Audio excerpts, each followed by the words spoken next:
Binge the full week of The Ray Taylor Show ad-free over at inspireddisorder.com/plus. This is The Ray Taylor Show. Rayz Dayz, episode 187 on a motherfucking cop. In this episode, this weekly diary podcast, I should say, it's hosted by me, Ray Taylor. Every Saturday, I share updates on my journey as an artist, podcaster, business owner, and human being. I'm excited to share my experiences with you and hope that my journey can serve as a source of inspiration and positivity for you. In this episode, I'm talking about stuff involved with the Ray Taylor Show, getting ahead on all of my movie watching for this show. I like getting ahead on things, especially when it comes to the top 5 episodes. So I'm going to be talking about that. I'm also talking about just preparing for December in general in regards to this show primarily, similarly to October, how that was a themed month. Thus, December have similar attributes. I'm also talking about updates on my personal life and mental health as I do every week. And as always, at the end of every episode, I'm going to be sharing something that I am thankful for. So let's get into it, shall we? So this week, really focused on, I really haven't been feeling great. Low energy. But because of that, been watching a lot of movies, right? Just taking a break from trying to get other things done, focusing on just getting back in the routine of this show and doing my artwork, because got wildly off track the last few months with things popping up pretty much since summer, since when I found out my mom passed away. Everything has been very far off the routines that I was in prior to that. So really focusing on getting back to the routines of this show, the routines of the many faces, and getting those things back into autopilot, as I like to call them. So I don't have to think about them, right? I just automatically do them. And part of what can help that is, one, not doing a bunch of extra stuff, right? I don't have any upcoming events to prepare for. I don't have, not doing any UGC stuff right now, and just getting ahead on watching movies, so I'm not backed up on movies that I need to watch for reviews or top 5. So I've been watching a lot of movies, marathoning Teenage Mutant Ninja Turtle movies as I'm doing a top 5 of the Teenage Mutant Ninja Turtle movies. Binged all of the live action movies, because I'd only seen the original 3 from childhood.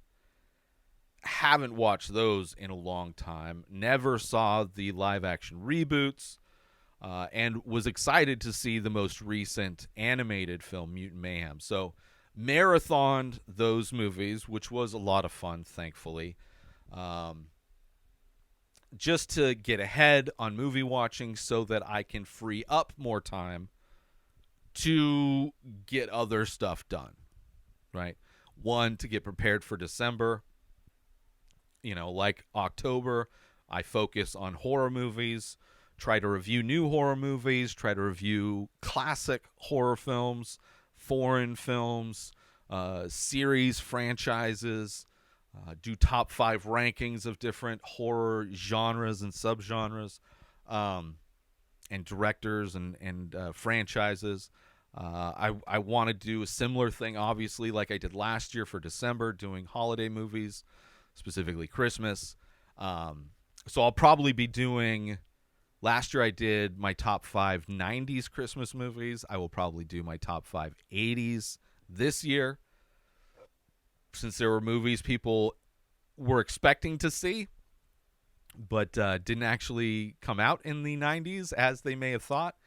So I'm going to do one. That's going to be one of the top 5s. There's a few holiday movies that had sequels to them. Not a whole lot of franchises in the Christmas movie genre. Definitely a lot of Christmas movies, a subgenre of films that are massive. So there will be no lack of classic Christmas movies for me to review, as well as I want to do. There's a couple, I wouldn't call them franchises, but movies with sequels, Christmas movies with sequels. There's a handful of those. So I'm looking forward to revisiting some of those, and also just, getting in the mood for some saccharine, good, lighthearted movies. I might also do a top 5 Christmas horror films, since there are some great Christmas horror film movies, franchises. Obviously, horror movies have tons of franchises. One of the subgenres most known for franchises, so I might do one of those. So it'll be fun. I've been preparing. I've got lists of things.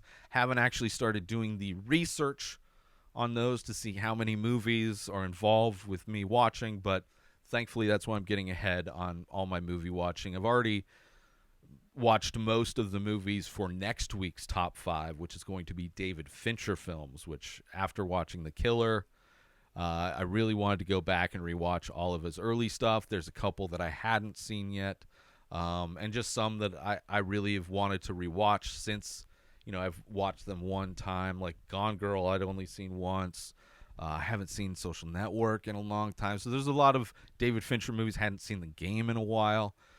So there's a lot of his movies that I wanted to rewatch or visit for the first time in order to rank them, because he's one of my favorite directors for sure. And The Killer was kind of disappointing in some ways, but let me just say, it's not the worst David Fincher film. There are movies from David Fincher I like less than The Killer. There's a few. So I'm looking forward to doing that top 5 next week, but trying to get ahead on all of that stuff just to lighten my load overall.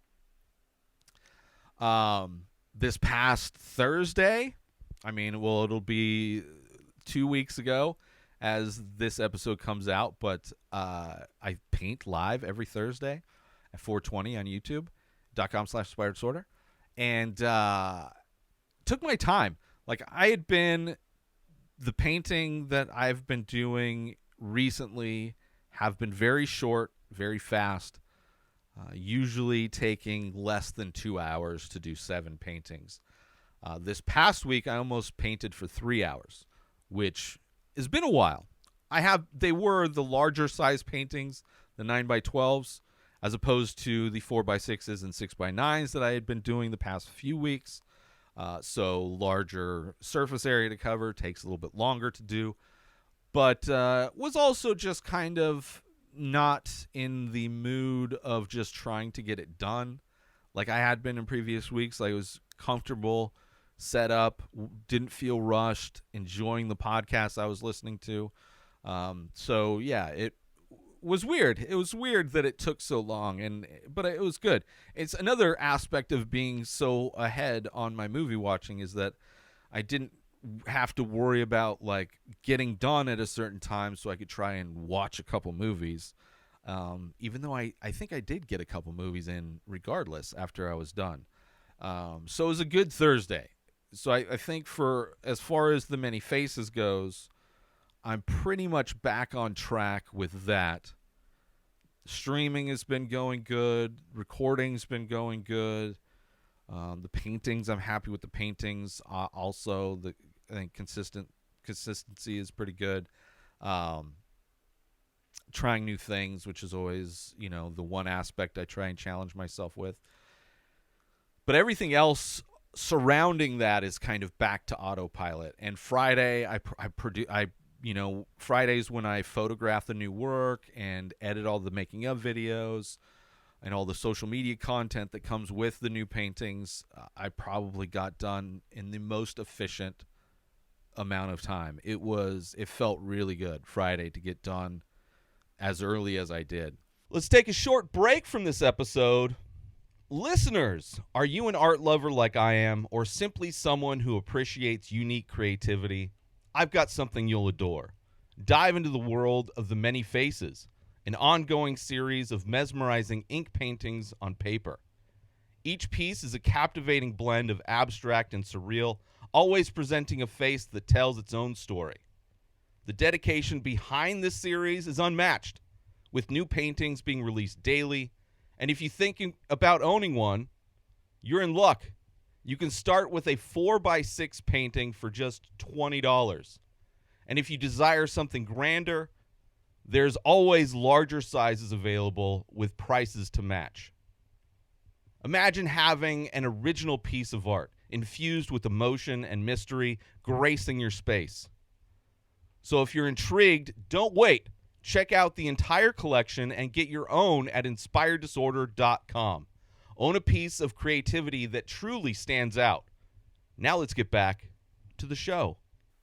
And then Saturday's prep for this show, it actually went really well. I didn't finish all of the prep. I still had to prep the show notes or my scripts for the movie reviews, which I have been doing on Sunday mornings before I record, which aren't bad.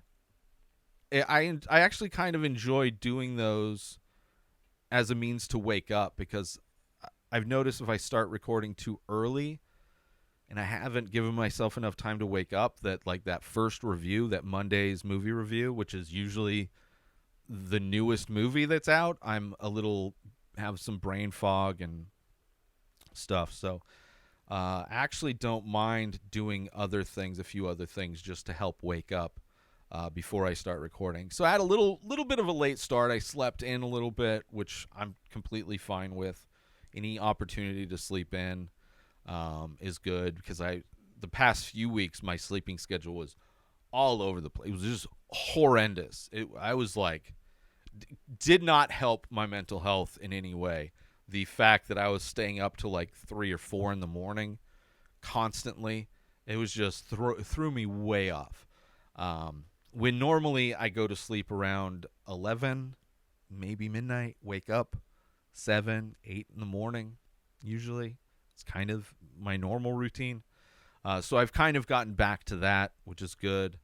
And just, it felt, overall this week felt like a good week. I got everything done. I got the HelloFresh meals that I cooked pretty efficiently. That didn't get backed up. Nothing really got backed up this week, which is good. I got everything done in a good amount of time. So overall, a pretty good week. Mentally feeling more normal, although energy-wise, it's like I feel like I'm sick. I feel like I'm sick or about to get sick, or like maybe allergies, and then moving. I don't know. This time of year, I'm just so paranoid about getting sick, because I generally get sick. I'll get like a post-nasal drip, and then it gets into my chest, and then I have bronchitis for like months. And usually when that happens, I'm still able to get things done. It's just, it takes a lot out of me. So I'm constantly kind of paranoid about that. And it's something that, like, I'll wake up and I'll be sick. There's like nothing I can do. I've done everything to try and prepare.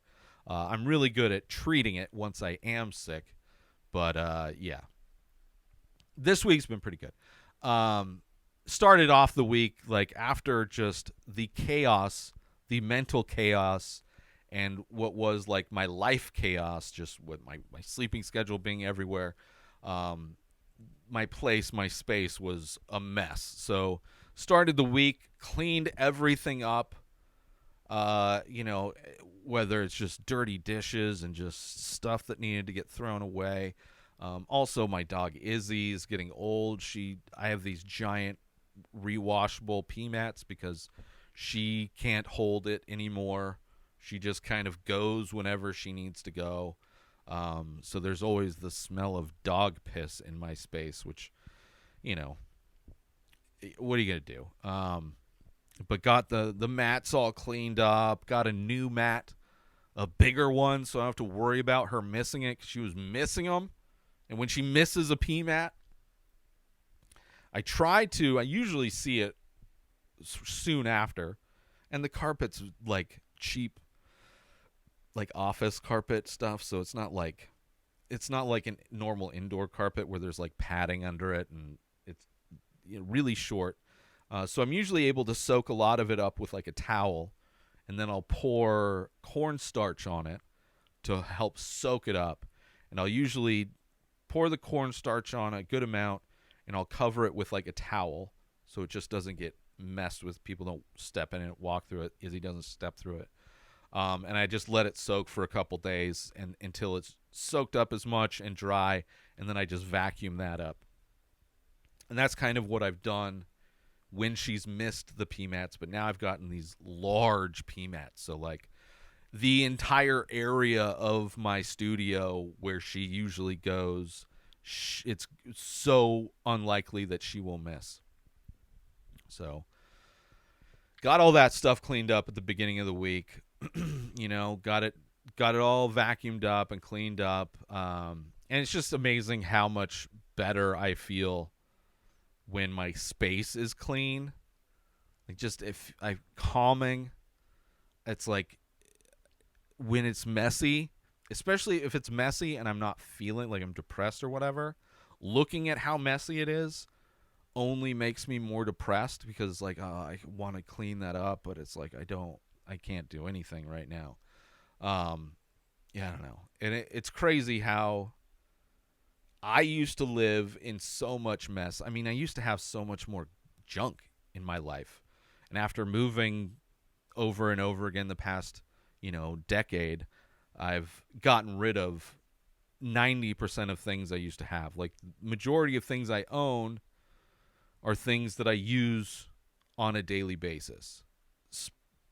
Equipment to paint, tools to paint, produce the content that I produce, clothes, minimal dishes, minimal clothes, minimal everything. And then stuff I have for shows, and that's about it. I don't own a lot of other junk, because I used to live in junk. I can't understand how people live in junk, just live in chaos. I used to do it, but I also felt horrible all the time. It was kind of a reflection of how I felt. And now it's like, it still is. It's a reflection of how I feel. You come into my space and it's a mess. Chances are I'm not doing good. But if I'm able to keep it mostly neat and tidy, then I'm doing good. But really focused on being efficient with all of my stuff, with producing the paintings and all this stuff and the show. Getting back to autopilot, as I say, so I can start focusing on the other things that I want to get done, which I was trying to do while also trying to get back into autopilot. And I couldn't do it. It wasn't working. So cut everything out, get back into autopilot 100%, and then start getting other stuff done, upping that productivity.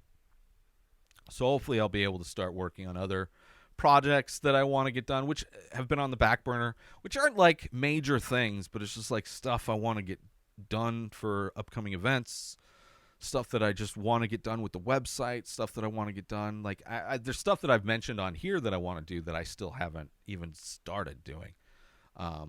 That's just because I have been all over the place mentally. And this month mentally, or this week, I've been feeling a lot more balanced, less manic. And I think that's also, I think that has allowed me to kind of get back to my normal sleep schedule, not being as manic as I was. Or vice versa, I don't know, chicken or the egg. But regardless, let's take a short break from this episode.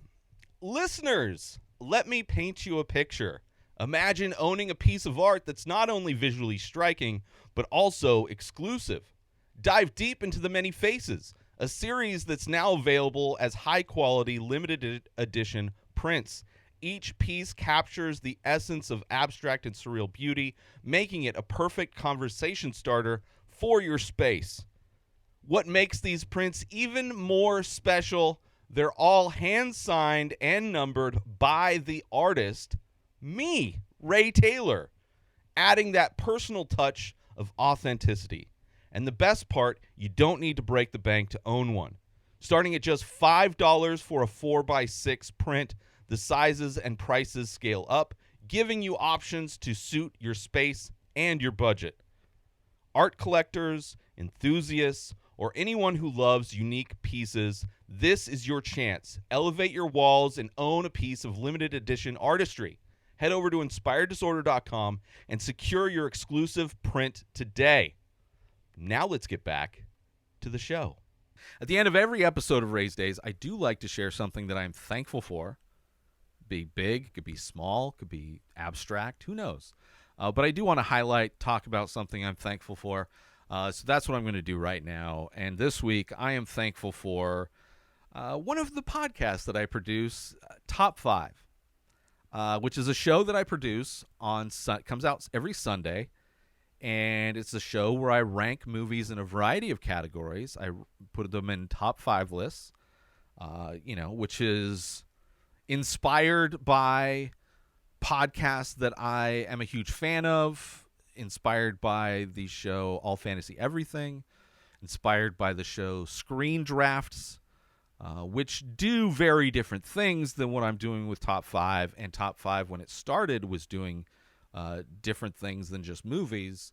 But it allows me to revisit movies that I may have missed, or that I may have had a negative memory of. Like, I may have watched it and not liked it, but in doing Top 5 and preparing for Top 5, like the upcoming David Fincher ranking, revisiting movies that I didn't really like and getting a second look at them, getting a second chance. And it's amazing how often movies I didn't like, in rewatching them, have a completely different view. Right? It also is allowing me to watch classic films, or even just movies that I may have missed in the past that are supposed to be really good, or that have been on my watch list forever. Right? So it gives me an excuse to do that. It also gives me a new appreciation for directors and actors, being able to watch all of their work together and kind of seeing the kinds of stories they like to tell, seeing the styles and ways in which they like to tell stories, really helps, right? If, like, Yorgos Lanthimos doing that, really get a better appreciation for his films when you watch and you really get his vibe. Like, there are directors that have very unique vibes, like a Wes Anderson. And once you kind of settle into whatever those vibes may be, it allows you to appreciate their movies in a way that you wouldn't necessarily if I was just watching normal movies and then all of a sudden I watch Dogtooth and I'm like, what is this? But if I've been watching all the Yorgos Lanthimos movies, then Dogtooth and The Lobster and everything else that he's done makes complete sense. So it gives me a much deeper appreciation for directors and actors. And sometimes, it also, I love that because I'm not reviewing the films and I'm, watching them to rank them, I don't have to worry about taking notes because I'm not going to be I'm not reviewing these films. I do talk about each film as I rank them, kind of describe the films, talk about the things that I like, things that I didn't like with the films, but it's not an in-depth review like I would be doing on a Monday, Wednesday, or Friday podcast where I review movies. So I don't have to take notes. So that's nice. I can actually watch movies more casually and then just enjoy movies. Sometimes there's difficulty in ranking movies, especially since I'm limited to 5 movies, and sometimes it's like sometimes the movies are just so mildly different from one another.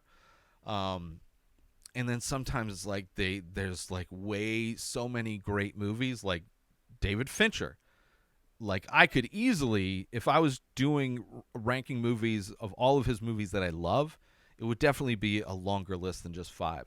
So having to boil it down to 5 movies only can be challenging, which I enjoy the challenge of that aspect of it. Right? But it forces me to think about movies from sometimes an objective place, but also subjective. Like sometimes when it's hard to rank, I will just be like, which one of these movies did I enjoy watching more? Which one of these movies would I appreciate putting on in the future? Which one will I be watching more in the future? Right? Because sometimes a movie can be technically brilliant, but maybe it's not as fun or entertaining as something that may have issues. So the list is subjective, and it's a combination of trying to be objective and, just being subjective because it's my list. So, and trying to find that balance, shifting that balance depending on what the movie is, depending on what the list is. And I'm kind of curious how long I'll be able to do the show before I run out of categories or movies to rank. But there are shows, like I said, Screen Drafts, that do rankings in very unique game styles. It's a very completely different show. But they do 7 movie lists, and then they have on their Patreon, they do 5 movie lists. So in many ways, that show is the canary in the coal mines, and I don't see them losing steam at all. There's been some episodes they've done, some subgenres they've done that I've done, but only a few. Franchises, of course, there's a lot of franchise overlap, but I don't. When they start running thin, then I'll start getting concerned. But it's challenging to come up and fun to come up with different categories to rank movies. And also challenging just to find the movies to watch in each category because they are not always available. So hopefully they're on one of the many streaming services I have, but there's been times where I've had to use other means to acquire films. But ultimately, it's my most favorite podcast I do. It's the most favorite podcast I've done in my 15 years of podcasting, the over 20 different podcasts that I've produced over the years. It's definitely the most fun podcast I do. And I've a show that I kind of have enjoyed growing and changing and improving. I started using ChatGPT to write my copy. The intro to, if you've noticed, the wildly cheesy intros to top 5 the past few months, those I use ChatGPT to write and encourage it to use puns and references. So it's fun. It's a fun thing to do. That it's always, it's challenging for me to read the copy cold off of the teleprompter, but it's also fun. It adds an element of fun to the show as well. So I don't know. This week I am thankful for my own show, Top 5. It's my favorite thing to do, and I love doing movie reviews. But Top 5, I'm watching a ton of movies and I don't have to worry about reviewing them. So it's kind of great. Upcoming events. Every Thursday, live painting on YouTube at 4:20 Pacific time every Thursday. YouTube.com/Inspired Disorder. Come watch me paint 7 new faces for the many faces, abstract and surreal faces, as I listen to a podcast. Come and watch that. InspiredDisorder.com/ YouTube.com/Inspired Disorder. And now through January 27th, I am in the Desert Views exhibition at the La Quinta Museum. Stop by and check out my painting as well as 40 other artists' paintings in the exhibition. That goes through the 27th of January. And the artist's reception for the Desert Views exhibit will take place on January 20th. If you want to come down and meet all the artists. I will be there and will be excited to meet everybody. Go to inspireddisorder.com/events for details on all of my upcoming events, live and local events. I'm also thankful for the opportunity to connect with all of you through this podcast and for the chance to share my journey with you. Please join the conversation by leaving a comment or rating on your favorite podcast platform or over on youtube.com/inspireddisorder. Thank you for tuning in, and I'll see you next Saturday for another episode of Rayz Dayz. Subscribe to The Ray Taylor Show on YouTube and everywhere podcasts are found. Binge the full week ad-free over at inspireddisorder.com/plus. Purchase Ray Taylor Show merch over at inspireddisorder.com. Have a wonderful day, everybody. Peace out! Today is the day where you wake up and you realize that everything that you've been dreaming about, everything that you've been wanting, every goal and wish and hope that you've ever had can become real. Dreams can come true. What you manifest in your mind, you can bring to reality.